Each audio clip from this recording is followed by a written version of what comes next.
Bonjour à tous et bienvenue dans votre rendez-vous de la mi-journée. Aujourd'hui, j'ai le plaisir de recevoir Marc Mimoun. Bonjour. Bonjour Laurent. Vous êtes porte-parole du consistoire israélite de Marseille et c'est à ce titre que je vous reçois aujourd'hui pour parler de ce partenariat privilégié que vous avez dans le cadre de l'organisation de ce concert événement d'Ishaï Ribo, la star internationale, qui a lieu le dimanche 30 mars au Dôme de Marseille, un événement Radio JM. Pourquoi, Marc, avoir voulu être partenaire de cet événement culturel majeur? Alors si tu me laisses répondre, il faudrait tout l'après-midi, parce qu'il y a des tas de raisons. D'abord, comme étant un vieux de la vieille, comme on dit, il manquait à Marseille ces derniers temps, je pense, un rassemblement communautaire. Quand je dis communautaire, c'est-à-dire de l'ensemble des communautés et de toute la famille en même temps.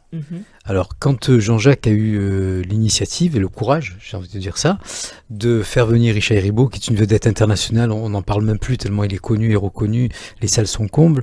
Donc déjà, le choix du chanteur, c'est quelque chose d'exceptionnel, parce que c'est un ancien Marseillais. Il revient à Marseille pour chanter. Il n'avait jamais chanté encore à Marseille. Il a chanté aux États-Unis, en Israël, à Paris. À chaque fois, c'est un vrai carton qu'il fait. Donc il était très beau, je trouve, en même temps de recevoir un artiste marseillais, israélien, qui va venir dans cette période. Alors, juste un petit mot, puis après je te relaisse la parole, sinon je vais plus la lâcher.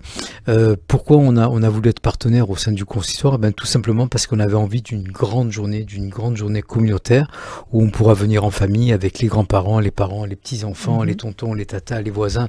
Je veux dire, il va y avoir, on va parler sûrement du déroulé, Laura, tout à l'heure, il va y avoir une vraie journée de rassemblement.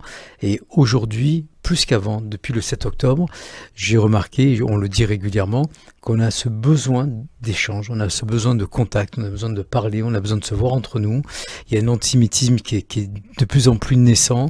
On a besoin de se retrouver.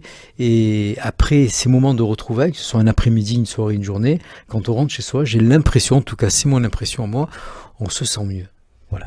Évidemment. Alors, vous parlez justement de ce besoin de se réunir. Il y a quand même beaucoup de gens qui sont encore craintifs, qui ont peur de se retrouver autour d'un événement communautaire, aussi festif soit-il. Qu'est-ce que vous avez envie de dire à ces gens? Peut-être parler aussi de la sécurité de cet événement. Je pense que le Dôme de Marseille, le 30 mars, sera l'endroit le mieux gardé de Marseille. Bien sûr. Alors tout d'abord, il y aura la sécurité du Dôme de Marseille que vous connaissez tous. Il y a plusieurs filtres, donc il n'y a pas de problème à ce niveau-là. Il y aura, on va pas tout débattre aujourd'hui parce que ils font leur travail de manière la plus discrète qui soit, notre sécurité qui sera éparpillée de partout, donc ça, il n'y a aucun problème. Et puis je crois que de répondre présent et nombreux, c'est le seul moyen de prouver aux autres communautés, à la ville de Marseille et au monde entier, puisque maintenant tout est médiatisé par les réseaux sociaux, que nous n'avons pas peur. Voilà. Et je demande à chacun de vous de ne pas avoir peur, de venir en toute tranquillité. Bien sûr, de ne pas rester comme on faisait auparavant, des heures et des heures devant un lieu d'entrée d'une synagogue ou d'une école ou quoi que ce soit. Ça concerne tout le monde, finalement. Mais voilà, il faut y aller, il faut venir. N'ayez pas peur. Je veux dire, vous allez voir que cette journée va changer beaucoup de choses dans la communauté. Et surtout, ce que j'apprécie, c'est qu'il y aura toutes les associations représentées. C'est vrai. Et là, main dans la main, ça n'a pas de prix. C'est notre force, elle est là aujourd'hui, c'est dans l'unité. C'est vrai que Jean-Jacques Zeno a réussi finalement à convaincre chacune des institutions, des associations communautaires ici à Marseille de prendre part à cet événement, de convaincre chaque communauté dans chaque quartier de venir à cet événement festif. Un événement qui, je le rappelle, est accessible parce que les organisateurs, et dont vous Marc, vous avez voulu aussi que les prix aillent de petits prix à 39 € jusqu'à plusieurs centaines d'euros pour des places qui sont plus VIP.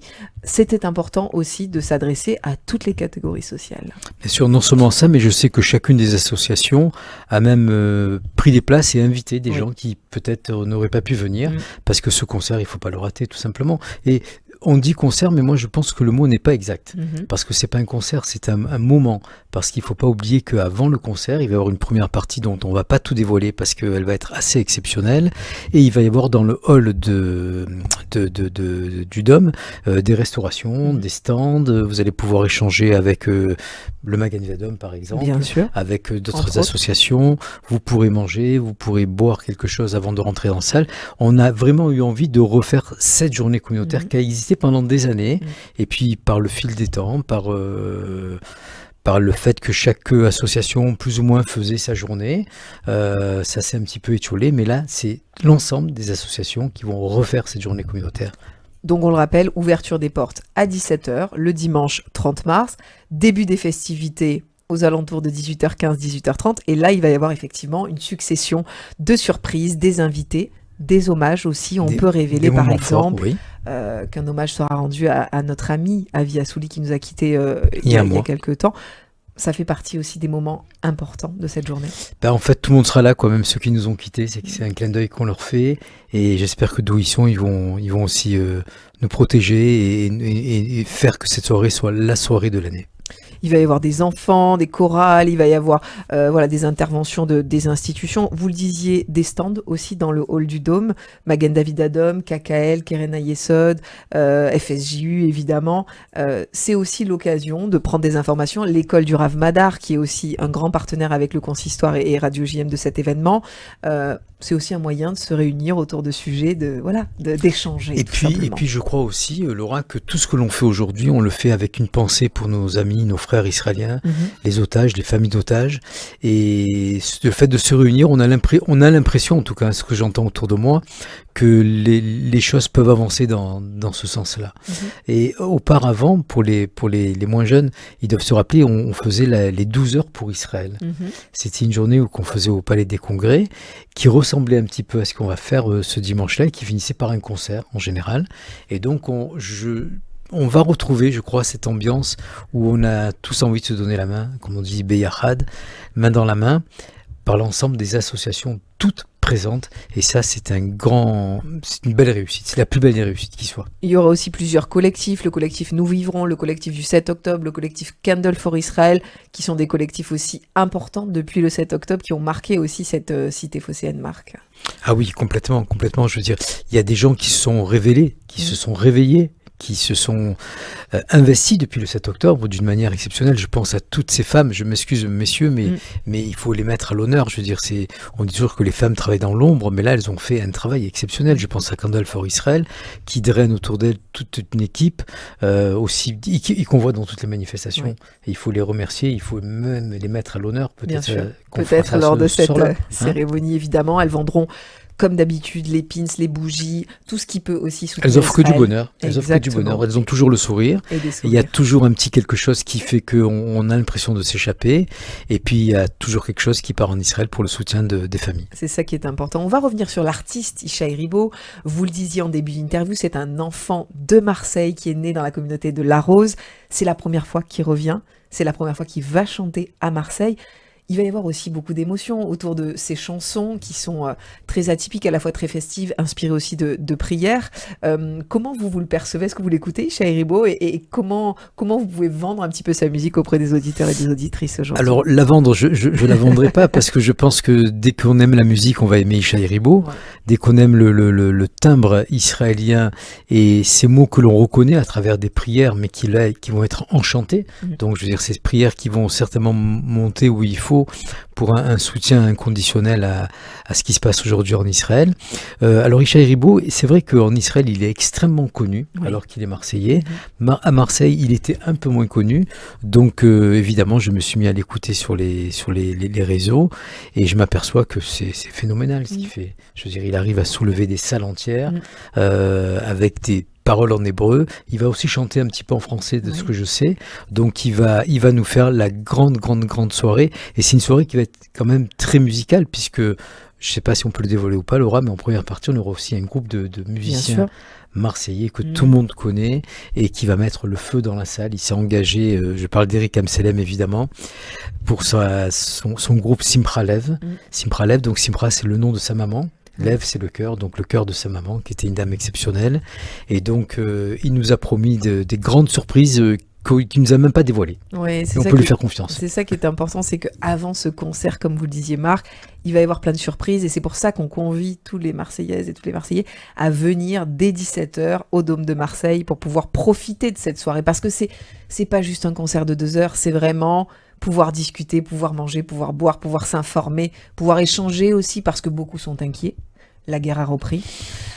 Et on est dans une période aussi difficile où on se dit que certains peuvent se sentir seuls, délaissés, accusés. Et c'est aussi un moment pour ça.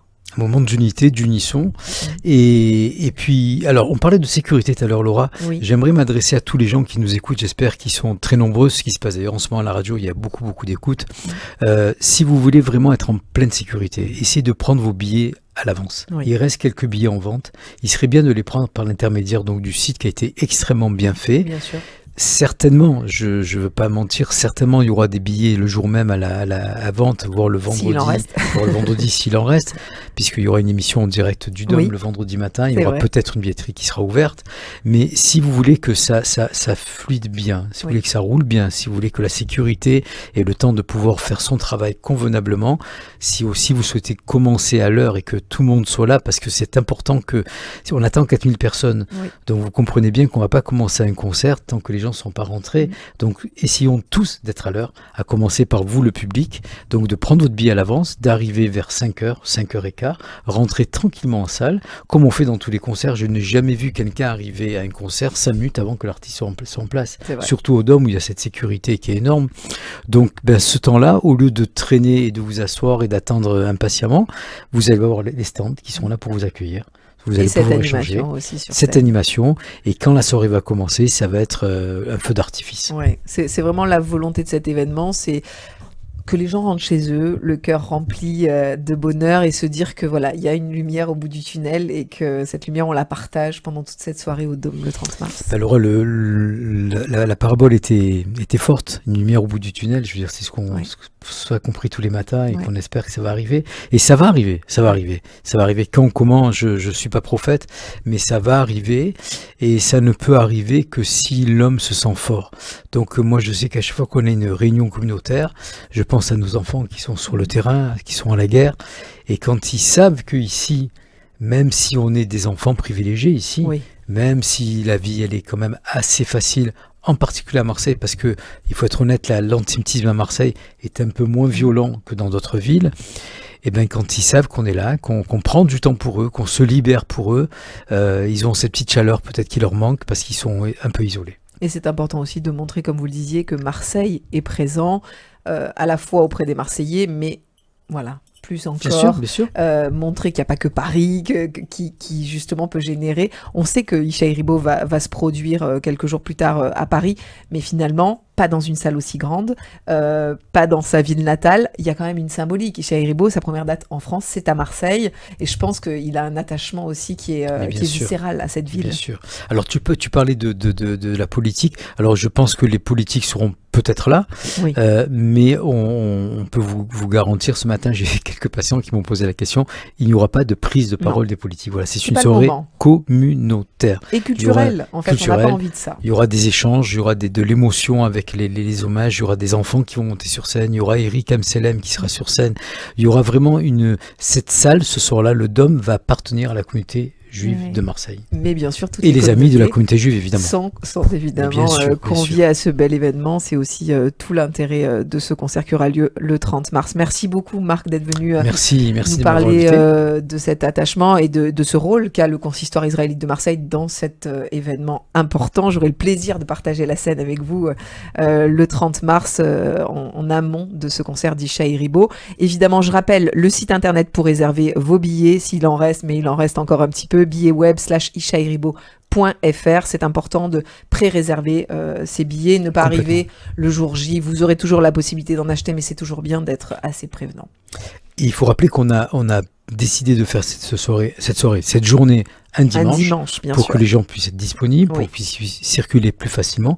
Et je crois que les gens qui viennent au Dôme peuvent se garer dans le parking du département. Ça, c'est important parce que les gens avaient peur comment on vient pas. Voilà. Exactement. Donc, vous pouvez venir en voiture, faire du covoiturage, évidemment, ce serait plus pratique. Mais donc, le parking du département sera ouvert pour la soirée du 30 mars. Toutes les facilités, de toute manière, seront expliquées dans un mail envoyé 2-3 jours avant le concert, avec les règles de sécurité, l'heure à laquelle il faudrait arriver pour être sûr que vous soyez bien dans les temps, où garer, comment venir en transport en commun. Ne vous inquiétez pas, à partir du moment où vous achetez vos billets, qu'ils soient de 39 à 150 €, il y aura cette feuille de route qui sera envoyée quelques jours avant le concert. Voilà, venez avec votre sourire, avec votre énergie, parce qu'on va en avoir besoin. On va passer une très très très belle journée. Merci beaucoup, Marc. Merci, Laura. Et très bientôt. rendez-vous dimanche 30 mars. Bien sûr. Au revoir. Pour voir ou revoir cette interview, n'hésitez pas à aller sur notre site internet radiojm.fr, nos réseaux sociaux Facebook, Instagram, X et notre application Radio JM. Très bel après-midi à tous.